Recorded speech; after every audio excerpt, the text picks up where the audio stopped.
सफलता का मूल मंत्र छिपा है श्री कृष्ण के इन उपदेशों में। गुस्से पर काबू। गीता में योगेश्वर कृष्ण द्वारा बताए गए श्लोकों में से एक श्लोक में गुस्से पर काबू रखना बताया गया है।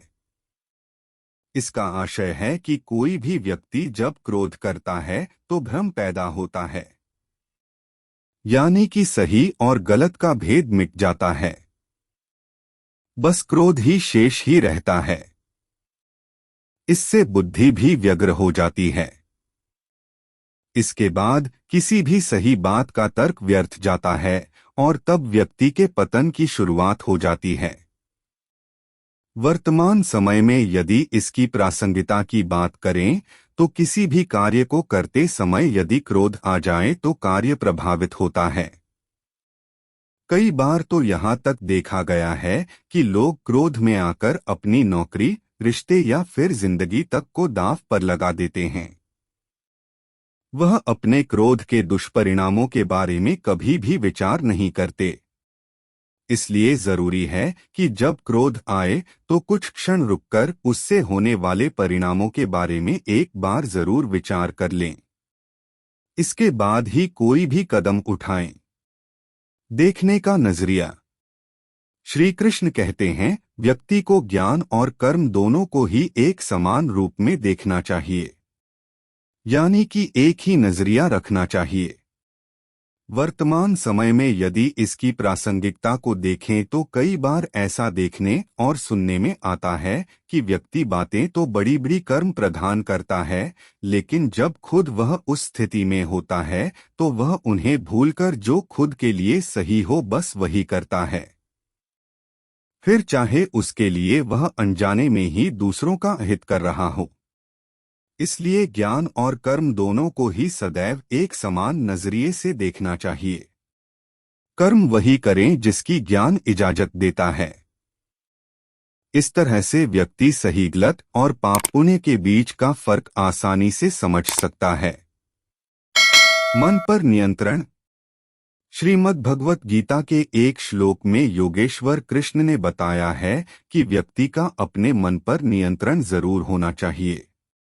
वह अर्जुन से कहते हैं कि मन अत्यंत चंचल होता है। इस पर विराम लगाना मनुष्य की जिम्मेदारी होती है, अन्यथा यह तो अपनी ही गति से चलता रहता है। वर्तमान समय में मन पर नियंत्रण रखने से आशय है कि कई बार हमें पता होता है कि जो कुछ हम कर रहे हैं या फिर करने जा रहे हैं उससे किसी का अहित हो सकता है, या फिर हो सकता है कि खुद के लिए भविष्य में यह नुकसानदायक हो, लेकिन वर्तमान में कुछ पलों के लिए वह सुखद है। मन की चंचलता के चलते व्यक्ति जानते समझते हुए भी कई बार गलत कदम उठा लेता है। इसलिए ऐसे कर्मों से दूर रहना चाहिए, अन्यथा व्यक्ति का मन ही उसका सबसे बड़ा दुश्मन बन जाता है। सच्चे दोस्त। श्रीमद् भगवत गीता ने श्री कृष्ण ने सच्चे दोस्त के बारे में बताया है कि सच्चा मित्र वही होता है जो आपका बुरे वक्त में साथ दे, यानी कि दुख और परेशानी में हर वक्त आपके साथ खड़े हों। ऐसा न हो कि वह समस्याएं आते ही वह आपसे दूर हो जाएं। यदि आपका मित्र ऐसा न करे तो तुरंत ही उसका परित्याग कर देना चाहिए, अन्यथा ऐसे लोग आपके मित्र बनकर मित्रों की संख्या में तो इजाफा कर देंगे, लेकिन जरूरत पड़ने पर कोई आपके साथ नहीं होगा। वर्तमान समय में इसकी प्रासंगिकता कुछ इस तरह है कि वक्त जब सही हो तो तमाम दोस्त मिल जाते हैं मौजमस्ती करने के लिए, लेकिन वक्त खराब हो तो सभी साथ छोड़ देते हैं। बहुत कम होते हैं जो आपका साथ देते हैं, तो जो बुरे वक्त में साथ दे वही सच्चा मित्र है। अनुभवों से सीख लें। श्री कृष्ण ने गीता में अर्जुन से कहा कि व्यक्ति को अपने गुरु के अलावा अपने अनुभवों से भी सीख लेनी चाहिए, अन्यथा कई बार व्यक्ति परेशानी में पड़ सकता है। वर्तमान समय में इसकी प्रासंगिकता कुछ इस तरह है कि लोग बड़े बुजुर्गों की राय को अक्सर ही अवॉइड कर देते हैं।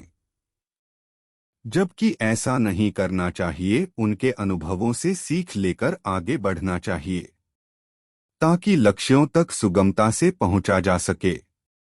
अन्यथा कई बार ऐसा भी देखा गया है कि बार बार असफलता मिलने के बाद भी व्यक्ति उसी पथ पर उसी प्रक्रिया से बार बार गुजरता है, जबकि उसे बीते समय में मिले परिणामों का विश्लेषण करना चाहिए और फिर मिले अनुभवों के आधार पर आगे बढ़ना चाहिए।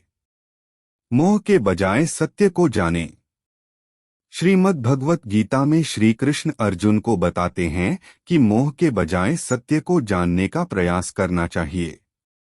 यानी कि शरीर एक दिन नष्ट हो जाएगा तो इसका मोह त्याग दें और समाज और धर्म की स्थापना के लिए जो भी बेहतर से बेहतर कर सकते हों उसे करने में कोताही न बरतें।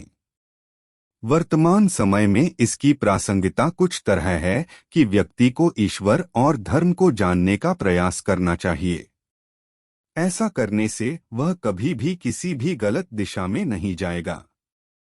साथ ही वह धर्म और ईश्वर को जानते समझते हुए कार्य करेगा। ऐसे में उसके सफल होने की संभावनाएं भी अधिक हो जाती हैं।